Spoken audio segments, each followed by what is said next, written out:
for us to study and understand what are the institutional rule of the law regarding this and how it affects our economy, how it affects our diplomacy, how it affects our international relations, and as the Dr. Ulugh has always very correctly said, is how it affects regionalism. So that is the United Nations Convention of the Law and Law of the Sea. In short, it is called UNCLOS, or some people call it UNCLOS, some people call it so. In any case, it's called the. For me, I always call it the UNCLOS short because the full name is very long. Now, the United Nations. I've stuck some notes at the side so you can have a look. The United Nations Convention on Law of the Sea was formally adapted on 1982. It was signed by most of the countries, excluding the United States. The United States has not signed this. Uzbekistan also did not sign this convention. It signed addendum or a part of this convention in the Almaty Transit Trade Agreement, Transit Trade Corridor Agreement, okay, in Kazakhstan. But generally, this convention is designed to provide rule and order and some form of generally rules, okay, on how we will handle those things which are, in the public natural resource. Now, first of all, when we talk about the sea, let's use a very simple analogy. Assume your house. To access to the main road, you need to use a common road, or you need to pass by your neighbor's house to reach to the main road. Now, assume that the road goes through your neighbor's house to reach to the main road. And if you don't go to the main road, you cannot go to school. And if you don't come back from the main road, you cannot, and go through your neighbor's house, you cannot come back from school. Simple analogy. So therefore, what does it mean? It means it should mean that the main road is for public to use. Everyone has a title to it. It does not mean that the house that is nearest to the road, that road belongs to him. Neither that the neighbor, when you cross through your neighbor's house to reach the main road, the neighbor should also allow you to cross to reach the road. I'm using very simple analogical phrases so that you get an idea what this is about, and why I find it particularly very, very, very important to that we know about this. Okay. First of all, in we as in Uzbekistan, mainly I will focus on the access to the sea that is most economical and most shortest route time for Uzbekistan, which is Bandar Abbas, Iran. To reach Iran, we need to pass by Turkmenistan, and then we will pass by Sarak's border in Iran before we will go through either by railway or by road all the way to the final end of the port in Bandar Abbas Port Bandar Abbas. So this is by right the most economical way to travel for Uzbekistan. However, in the reality today, we face many challenges on our transportation because of various issues ranging from sanctions, and now with COVID, we need to know whether the goods are safe to enter, whether it's hygienic, whether it is sterile, etc., etc. But before we had COVID, our issues in Iran was because of the sanctions. But nonetheless, the Persian Gulf is a common sea that enables goods and services, flow of transit and cargo, and people and passengers to enter into the CIS, particularly our country, Uzbekistan. Okay. Now, these landlocked countries, but other landlocked countries that have signed this agreement includes Burkina Faso and Mali. They are equally also cotton producing countries. They are also having issues with transportation, and they also need to use a common sea. And in their situation, think of West Africa. In their situation, their access to the sea would either be Senegal or Ivory Coast. And in this situation, uh, they need to use the sea to move their cargo, or their cotton cannot be shipped. And for Uzbekistan, we also need the access of the sea to ship our commodities, namely fertilizers, agricultural products, cotton, etc., out for exports and for imports. We need to sugar and various goods and services. So you can see that the sea is a very important thing. So United Nations Convention of the Law of the Sea, perhaps one day Uzbekistan may choose to ratify it. But for the moment, let us look at Article 125. I'm just looking at the notes which I cut and paste on the public chat for your kind referring. First of all, landlocked, Article 125 says right of access to and from the sea on freedom of transit. Okay? This is a very important thing, freedom of transit. Because without the freedom of transit, you you you you you it's unfair. Okay, it took a long time for all, it took more than 50 years for all the whole world to decide on this United Nations Convention Law of the Sea, you know, more than 50 years.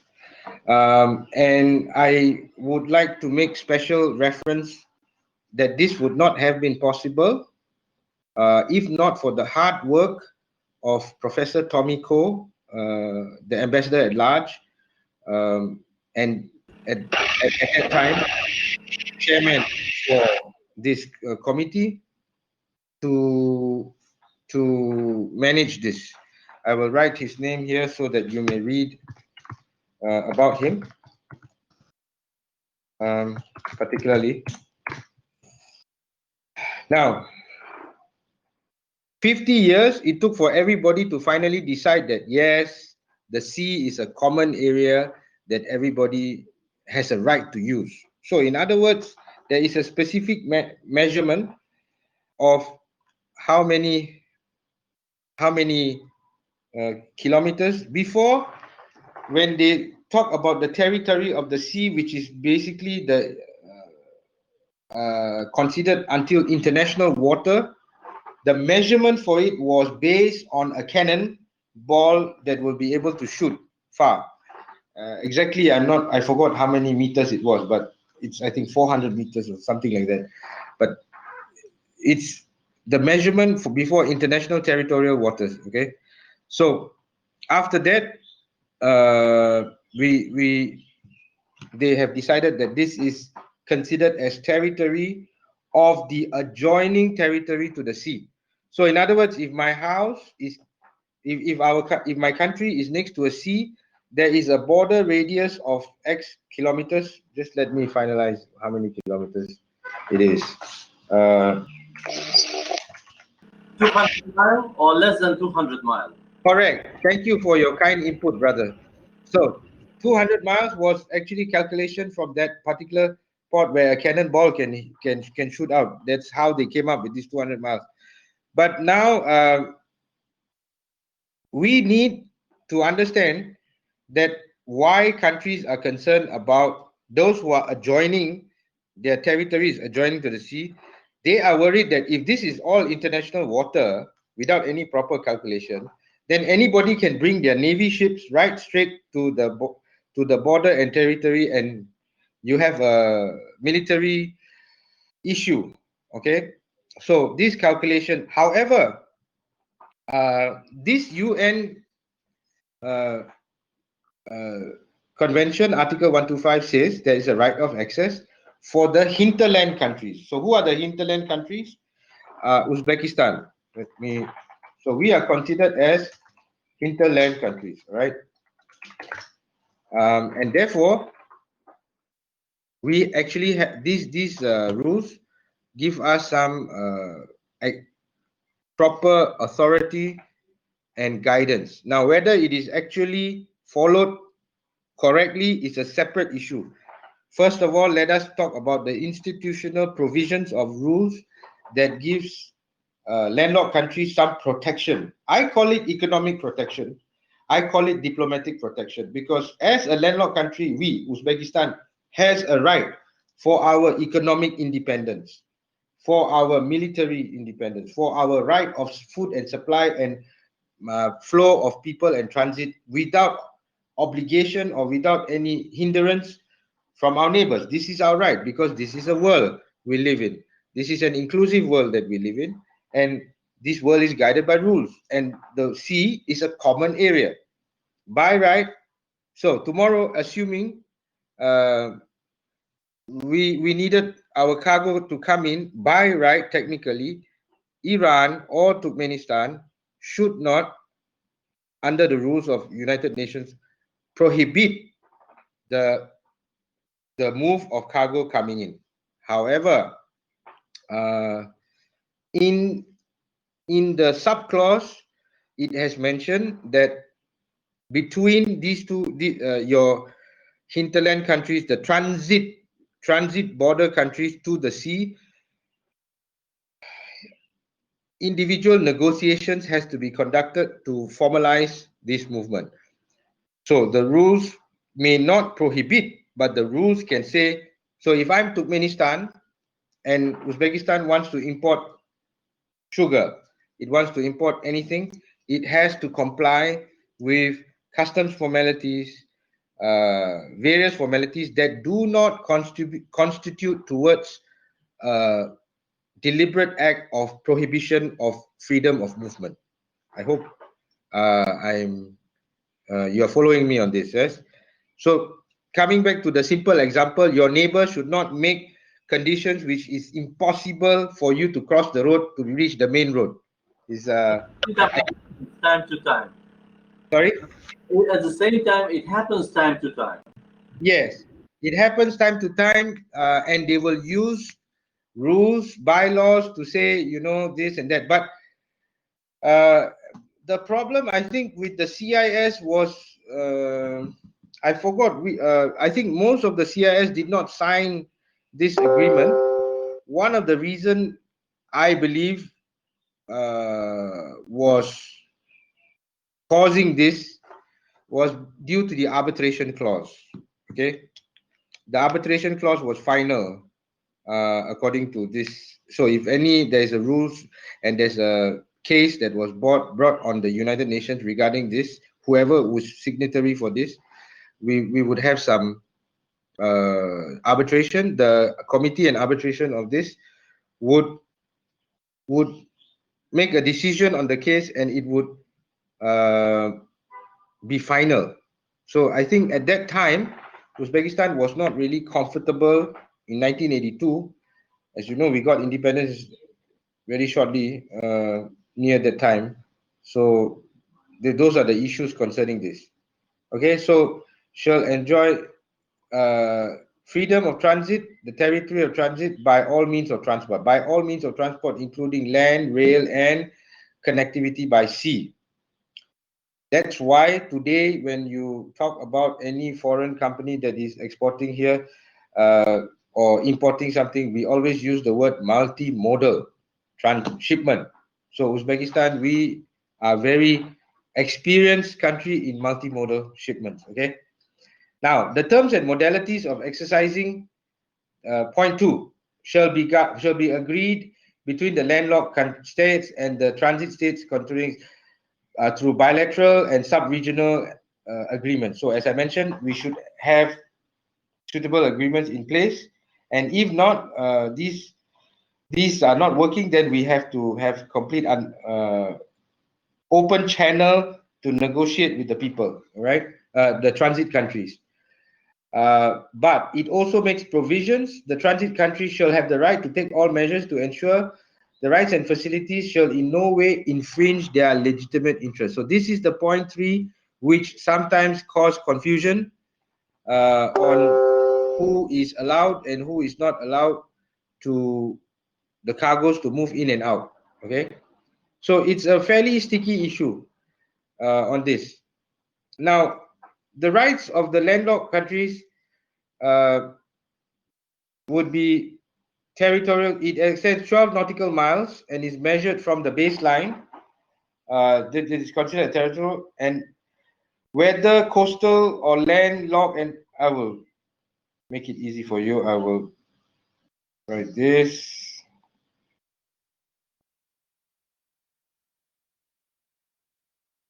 Now, there's also the thing called the right of innocent passage. Okay, that is a very interesting thing, because the right of innocent passage is, example, your vessel is passing by, because this is the maritime allowance of 12 nautical miles.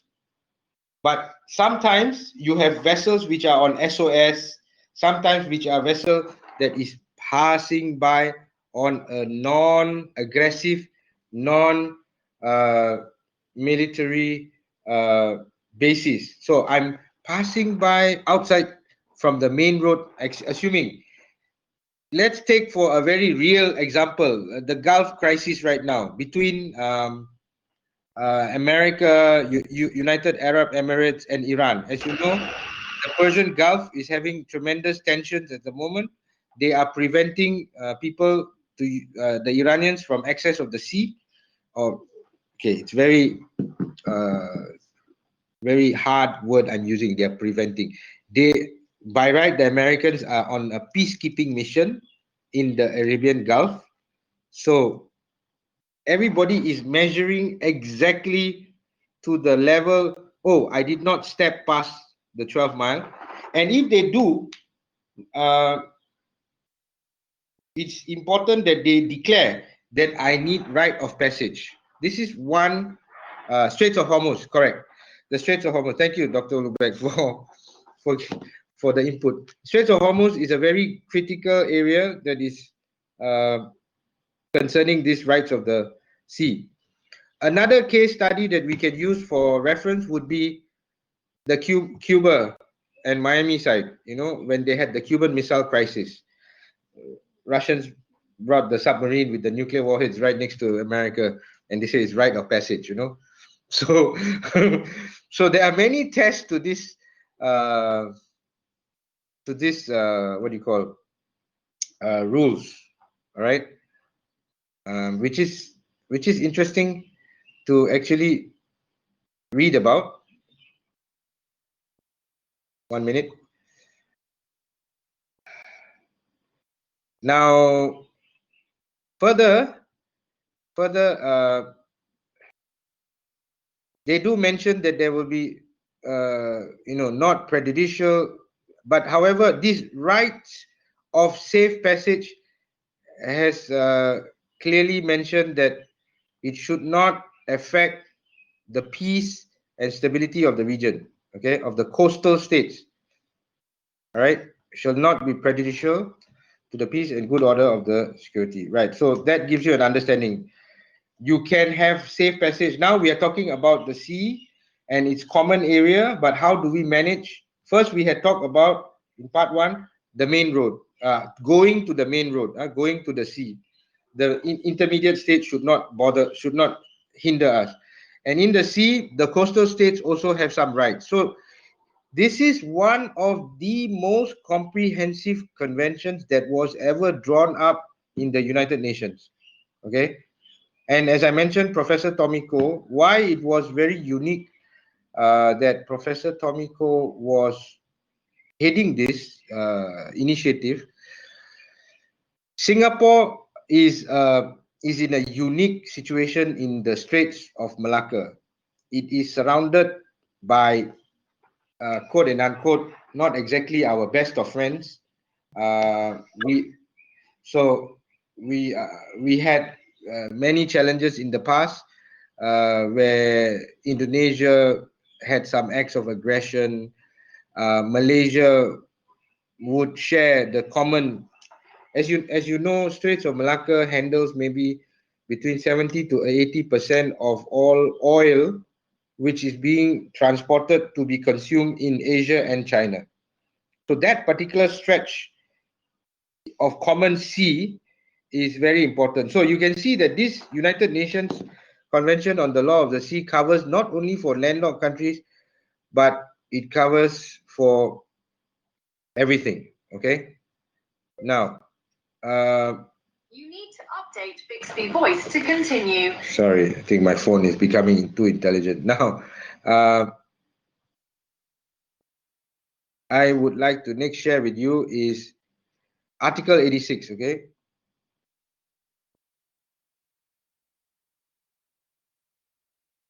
Minute.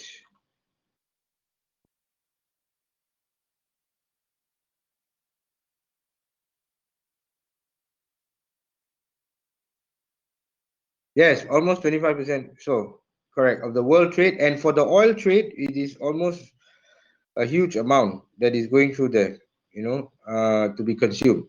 So, in this Article 86, it mentions high seas shall mean all parts of the sea that are not included in the exclusive economic zone in the territorial sea and internal waters of the state, as mentioned, 12 nautical miles. So, these high seas are open to all states. So, when we talk about high seas, basically what we are saying is high seas is considered as international water. Okay, you understand?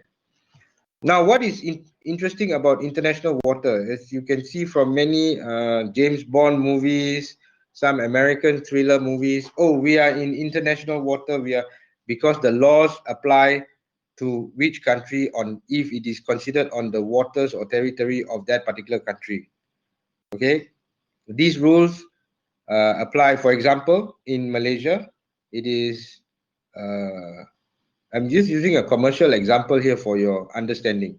It is a it is a Muslim country.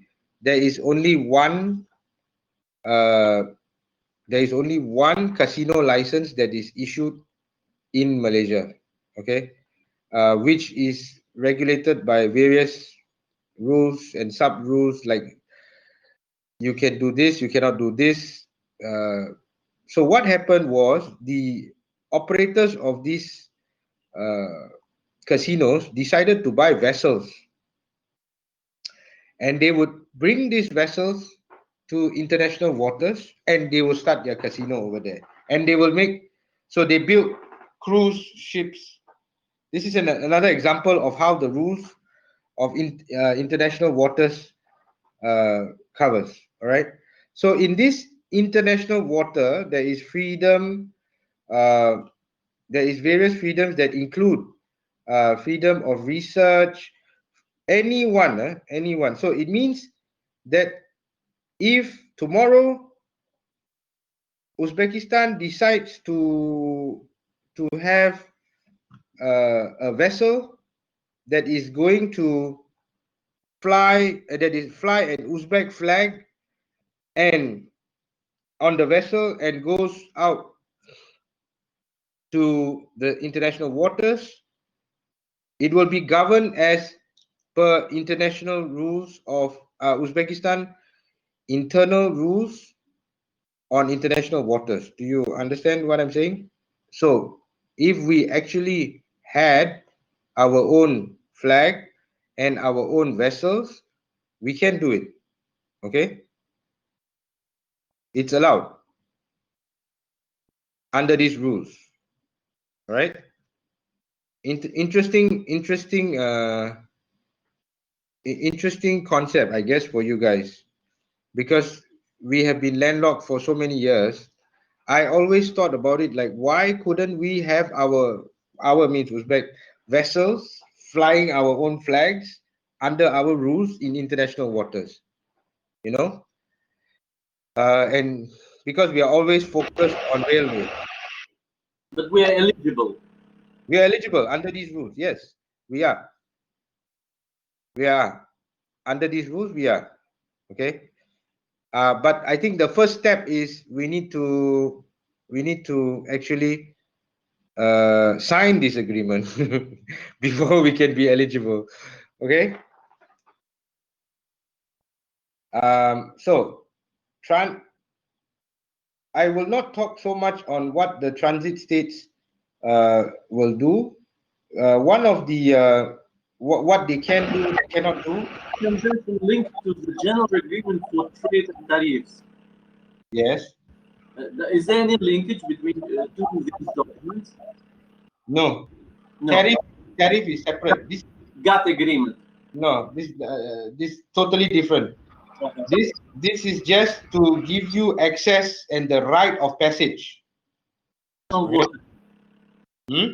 For international voters, for the sea, for the maritime law. To access the sea and to overcome the challenges of the transit states. I see. I see. So basically, this UN convention covers three participants. Participant one is the landlocked countries. Participant two is the transit states that are in between the landlocked country and the sea, or it could be a coastal sea. I call it transit state. In this case, example, Turkmenistan. Okay, they are the transit state. Third, it would be the coastal participant, which means your country is directly next to to the sea. So all three parties need the sea. All three parties cannot say the sea is exclusive for them. All three parties have to understand that this is a common resource given by God for the rest of the world to use.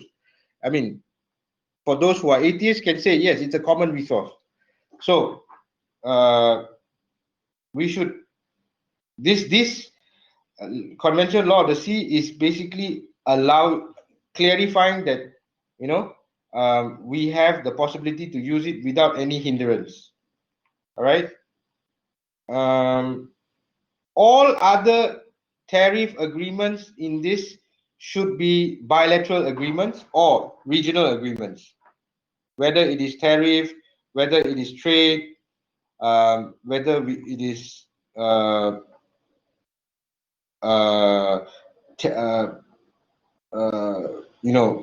any other conditions that restrict, control the movement. By right, this agreement prevents the restriction of movement, but this agreement does not say that it will be duty free. You can send anything in any way. There is some control. Okay. So, but the existing freedom. So, however, we in Uzbekistan fall under the category of LLDC, which means landlocked developing countries. Okay. Now, there are some countries which are not only landlocked developing countries, they also fall in the category of least developed countries. Thank God we are not in that, but we are still categorized in landlocked developing countries. Okay. A lot of these landlocked developing countries, they have their own association, which is called the CAREC. I'm sure all of you have heard of it. Correct. Am I right? Yes. CAREC. Yes. 1 minute. Let me get the link for you.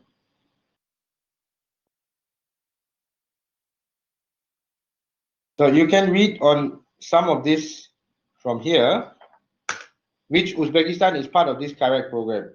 The countries that include in this CAREC program would be, how do you say, Mongolia. Okay, there are 11 member countries: Afghanistan, Azerbaijan, China, Georgia, Kazakhstan, Kyrgyzstan, Mongolia, Pakistan, Tajikistan, Turkmenistan, and Uzbekistan. Okay, and this is like a follow-up from where we were. Now coming back to the why it took 50 years.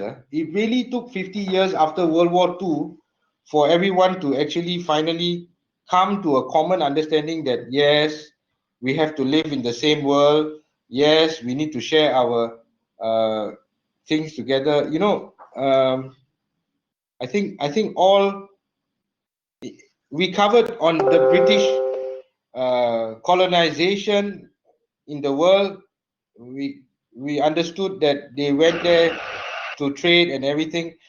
Under British rules, certain swans, so if I'm not mistaken, all swans, certain fish that are belonging to the British Queen, okay, in the world, because of some rules from before, which is in today's context is not relevant anymore. You cannot say one particular species belongs to her in the entire world.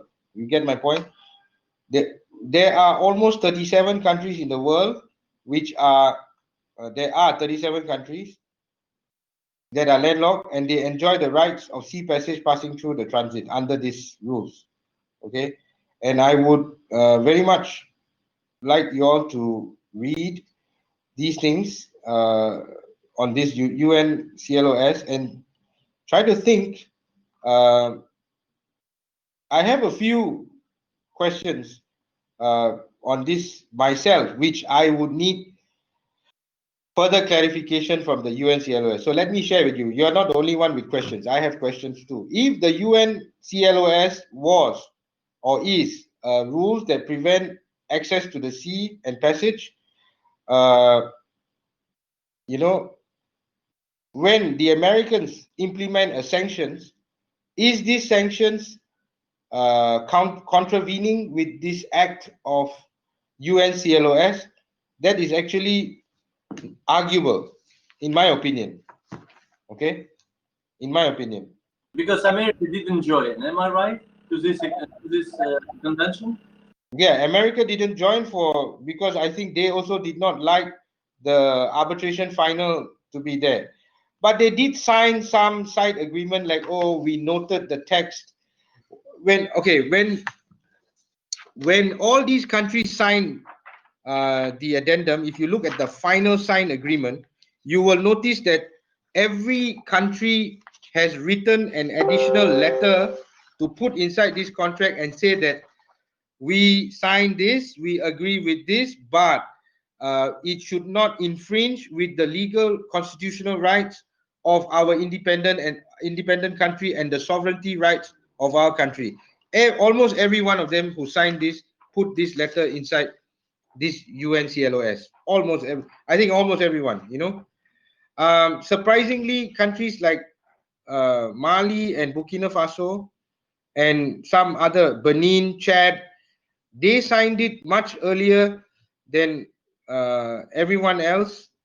And I think we can thank Professor Tomiko, great works to convince everybody to join and sign this. You know, basically, when Professor Tomiko was sitting in this position to get this sorted, he took all papers, he had lunch, dinner, a lot of meetings with individual diplomats from all these countries to say, maybe you will consider this, it is good for your country. He convinced everyone to that signed and ratified this agreement to sign it. And of course, you know, when you sign such agreements, you will need a lot of support with most of the people in the UN. Diplomats have to like you, heads of states have to like you, parliament also to some extent have to like you, different countries parliament, because you are signing something that affects the sovereignty of a nation. Okay, you're changing the way people say yes, this is a common area we have to share. It took so many years until now. Palestine is still having a problem with the Israelis, but the sea, we managed to solve it, you know. So of course it is logical to say, yeah, it is a main road, we all need to use it, but to sign it, not easy to get everybody to sign it. This is a point for your consideration.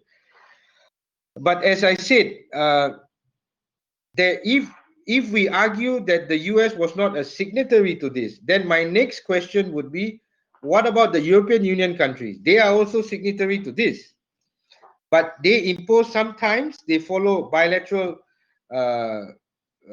sanctions imposition on Iran and certain other countries, and they follow with their sanctions.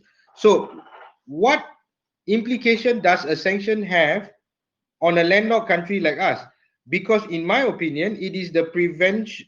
A sanction is an indirect, how do you say, indirect barrier to trade and flow of goods and services. So in my opinion, technically you are contravening it, but it is debatable. It can be debated. But end of the day, the sanctions relate to US dollar transactions by US Treasury principally. Let me, in this context, the sanctions can work. Yes, because they are imposing by controlling from the US currency. But what about when European Union impose sanctions and they also prevent trade and tariffs on dollar or even euro transactions? Then I think that the European Union is actually contravening to this. In my opinion, they can impose, they can enforce the sanctions, but by enforcing the sanctions, I feel that they are actually going against this agreement. But because this is affecting one country instead of 100 over countries, so it's not a very big question that people will want to look at it in that way. Okay, just a point I'm sharing. Of course, there may be other technical details that say, oh, you are hindering, point three, that you are hindering the sovereignty because Iran is developing weapons of mass destruction or something like that, but it's yet to be proved by anyone. So until the ICEAC confirm it, yes, these guys are proving, they are building something. Until now, nobody has proved anything. So how can you, what I'm not, let me clarify, I am not advocating that we should promote, or that I'm speaking on behalf of Iran. I'm speaking on behalf of, from the point of view on Uzbekistan and from the entire Central Asia region, that because of these sanctions, we are being affected. Therefore, we, to solve this question, we should theoretically be brave enough to seek for a waiver from US sanctions, from the European Union, through the United Nations General Assembly. Waivers. This is where I'm coming to. We are not saying forget about it, but this is basis to seek a waiver, in my opinion. And it is a very important thing to understand. In the past, before coronavirus, we can say, okay, we can use some other corridor through Black Sea, through Ukraine, to Odessa, through land routes, through even through Turkish corridor, yes. But the economic condition of the world is so bad that we are now going to face a big recession. This is a fact. We are facing a recession, technical recession, or it's already actually, even if it's not gone into a full recession, it is basically supported by stimulus packages of the central banks around the world. Why not these American powers or this European Union decide to give us these waivers for allowing goods and services through and banking transactions? Why we have to go through one big round, to move our cargo? feel that this is a critical part of our discussion because 40% of the goods and services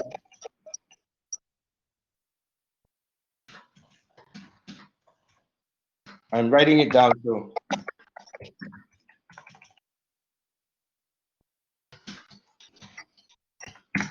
40% of the cost of goods sold are supply chain related. Okay, from Uzbekistan. 40% of the cost of goods sold or bought. Right? Therefore, these rules should be basis for us to decide. Since Uzbekistan has taken a very proactive step towards WTO extension, okay, this is a point where we can actually consider as a next step forward or parallel we should start. I'm not sure whether many will agree with me, but this is my view that we should start to adapt this and ratify these rules so that it will be parallel and simultaneously seek for sanction waivers for goods and services in and out of Uzbekistan. I'm presenting to you the broad perspective of how it can impact and improve the lives here in our country. So economically, it's very important and useful for such countries like Uzbekistan or transit nations. Yes. Very, very important. Very, very important. So, any regulation linked to this initiative or to this convention between this convention and the World Trade Organization documents? Because World Trade Organization is also related as an umbrella within the United Nations. So these documents, these conventions would form a basis for allowing it as a. I mean, if you are part of this convention, you can form a case when you are in the WTO and say, look, you're telling me about fair trade. What is fair trade? Fair trade is access to the sea. What is fair trade? Fair trade means if my cost of goods is 40% of this, how will I compete with the country in Vietnam? Moreover, how will I compete if that country don't have this 40% cost of goods, plus he gives subsidy because he has an issue with Brazil. So how is we ever going to sell our agricultural products to the world? Mind you, I mean, we have been talking about agricultural products exports for the last 25 years, right? Where are we? The question is, how do we get to there? These are the conventions that we should consider. I see. I see. Another question is, how, the Central Asian nations are very much linked and they're closely cooperating in trade or economic operations or anything like that with Russia and China. So U.S. sanctions against China and Russia, how these sanctions can impact and influence for the trade of these nations in Central Asia? Well, US imposition on sanctions on Russia or China has a very big impact to Central Asia. That's for sure. Okay? Because number one, basic, everybody use dollar for transaction, basic. So whatever the goods and services, let me specify definition of sanctions. In the case of Iran, when there is an economic sanction imposition on Iran, it means that not only that you are not allowed to buy goods and services of Iran, you are not allowed to, assume they are saying, okay, United Nations, you can use the sea and reach Iran. But when you arrive at Iran, you will need to use the port, right? You will need to use the cranes at the port. You will need to pay somebody at the port to do something. You will need to use the railway. You will need to use the roads of Iran. Now, the definition of the sanctions covers an additional addendum which identifies all the operators of such goods and services offered in supply chain to be under additional list of persons or companies that have been identified to be sanctioned. Okay. So in the case of Russia and China, it will, if so far I think there is no US sanctions on China, but there are some sanctions on Russia. But they did not impose the clarification of the seaport operator. So in this case, many of the Russian seaports are basically saying that it is a private operation, it is not a state operation. Okay, so in this case, as long as that particular person or company, it is not operating on that it is not under the sanctioned list of companies. It is the country that is sanctioned. It is economic sanctions imposed on their exports and their purchases and to squeeze their dollar transactions. But operations inside there, through transit there, has not been clarified by deliberate from the US to allow us to breathe.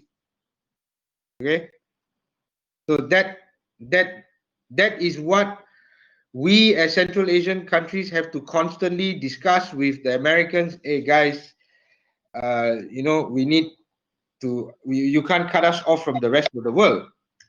You know, we need to survive. So Americans will say, oh, you're my friend, but help me with this, help me with that. So that's all the negotiations. That is a separate subject altogether. That it takes place. It takes place. Yeah, of course, of course it takes place. Yes. I thought that the sanction is once no way to you see to change or to reconsider it. They have some flexibility on the imposition by identifying whether, in the case of Iran, they have identified that the ports operator are part of the Iranian Revolutionary Guards. That is why the sanction on Iran is very tight, because as you know, Iranian guards are called Sepai Pastaran. Everybody is directly involved or indirectly involved in Sepai Pastaran because it's a state organization. They own 70% of the assets. So when they just say sanction, these all people will get involved, because when they sanction Iran Revolutionary Guard, every one of their industry is affected. When the Iranian change the shareholders, again the US will identify this shareholder as a linkage to the Iranian Revolutionary Guard. So that's how Iran is so tight and Russia is a bit flexible. Okay. I see. I see. Fantastic. Fantastic. So So, with that, I think we covered some basis on this. I would like to see whether I can send you this document. Is it possible to attach document? I think you can attach and send. If no, you can send it to me, then I can distribute them. Yes, I will send it to you. There is a small study conducted by some Russian guy, Russian academician, which I think is very good basis to read. 1 minute, I will send it to you now, Dr. Ulubek. So you can share with the students on this. It has some selected readings. I think it's very useful for So I, the students. Hello, hello. I have it. I will distribute. Okay, this is a very uh, concise and summarized version. It's only 5 pages. There are some selected readings there. I would strongly advise all of them to read that. Okay. Do you have any other sources, academic or research sources, which you could recommend to our students to read to understand I will this? send you, brother. Tomiko. Yes. Yes, Professor Tomiko is a very Tomiko. useful. And, uh-huh. Um, 1 minute, let me just check my folder. I remember I had done so many presentations on this. Because personally, I was very concerned about this landlocked thing because of Uzbekistan mainly. You know, we had many discussions with the bankers on how it is affecting us, etc., etc. You know, how it is affecting Uzbek cargo. I had numerous arguments with all the bankers until they were tired of me. Really, they were tired of me, you know, the bankers, international bankers. They said, okay, please, let's stop. Let's stop this discussion. Yes, I see. Very delicate, very Uh, interesting and delicate issue. it's a very delicate issue. It's a very delicate issue, but I think time is right now for such matters to be discussed internally in the strategic uh, thought processes of Uzbekistan, because we have already crossed one major step that we are going towards WTO ascension. Okay, so if we have crossed that step, it means all these other steps should be considered at the same time, because it's the same amount of work, brother, to do all this at the same time again. But very important, very mattering. What I mean, the job, because this is very needed for such countries like Uzbekistan. Very much so, and the sooner that we recognize this, uh, the better it is. You know, the sooner that we internally recognize this, uh, it is useful for us. I'm sending you some short video links that you can.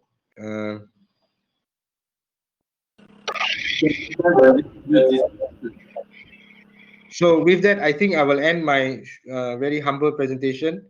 I'm willing to take any questions if you guys have from us. Okay, on this matter. Please raise your issues and questions, please, students. The topic was very exciting, very important for such countries like Uzbekistan. That's why don't hesitate to raise issues and questions.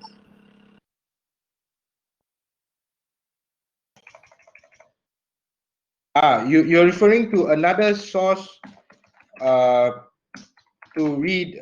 I think Lee Kuan Yew would be a understanding why Lee Kuan Yew, because it was Lee Kuan Yew, father of Singapore, that um, sent Tomiko to go and solve this question in United Nations. You know, it was You very, told, but please speak about it. because at that time Lee Kuan Yew was very concerned about our neighbors, about the right of passage of Singapore, because number one, Singapore would be establishing a seaport or operate the continuation of the when we separated from Malaysia. Malaysia shared the same straits of Malacca, so they had a port, we had a port. So when we operate our port, we want to be number one. Of course, it's arguable about for Malaysia, but the point was we will be sharing a common area. We don't want them to block our ships, our clients' ships coming in, or block our client ships going out. We don't need this. So that's why Lee Kuan Yew, this is from a commercial perspective. The second other perspective was in the water is a critical resource that any country needs. Every country needs water to drink. So our main source of water is from Malaysia, but because again, like you have border issues with Turkmenistan and Tajikistan sometimes, we also have our issues with Malaysia. So we discussed with Indonesia to have a underground pipe connecting to the island of Batam to supply water all the way into uh, Singapore. So it was an alternative. So we needed that rules to govern that, nobody can block us and stop us from doing this construction. This is from a survival perspective. From the third perspective was from the military perspective, that even though with the right of passage, that safe passage, a vessel comes in, we have the right to enforce our maritime sovereignty. Okay, this is a critical part. Yeah, you can come by and pass by, you can buy fruits and vegetables and go off again, but don't come and then suddenly decide to point your missiles at me.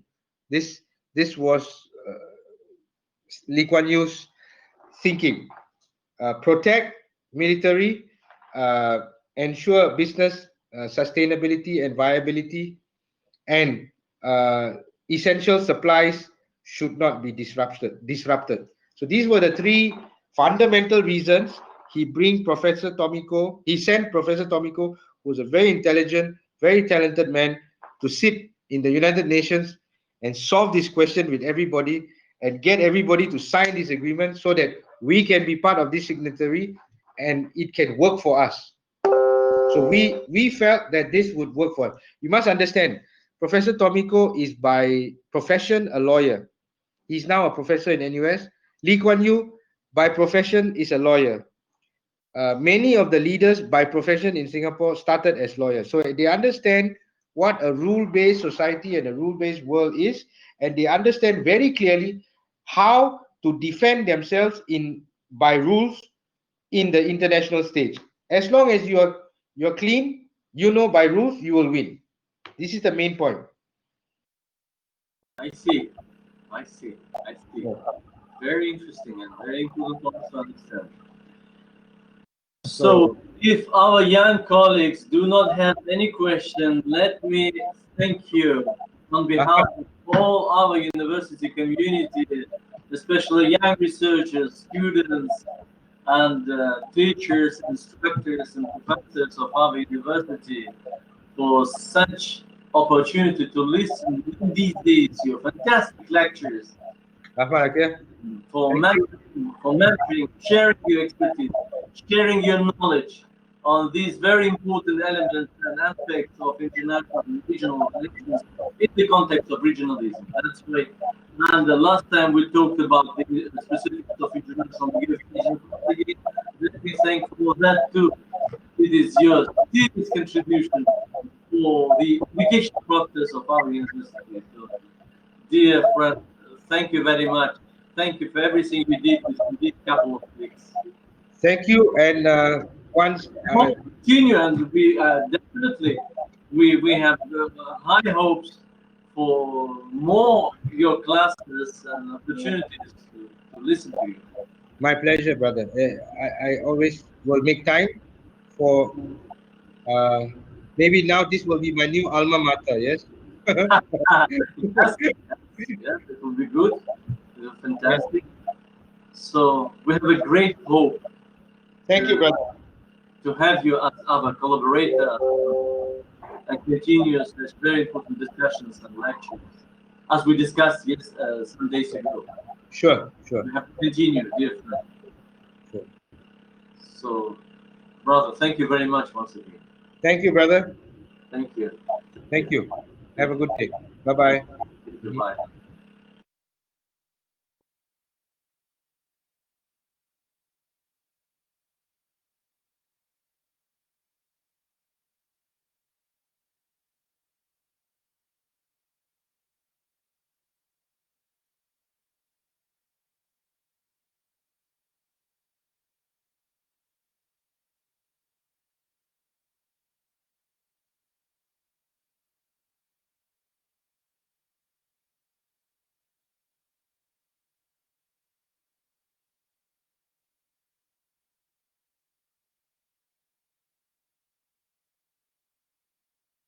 Hurmatli talabalar, ertaga seminar boshlanadi. Bizda endi 3 ta leksiya bo'ldi. 3 ta leksiya ketida, har bitta leksiyaga 2 tadan seminar, 6 ta seminar mobaynida 3 ta leksiyani muhokama qilishimiz kerak. Ertadan seminarlarimiz boshlanadi. Milliy guruhda, o'zbek tili guruhida va Yevropa guruhlarida. To'g'ri, sizlardan chiqmasin. o'tirib shu ko'targan masalalarni birgalikda muhokama qilishimiz kerak. Rahmat.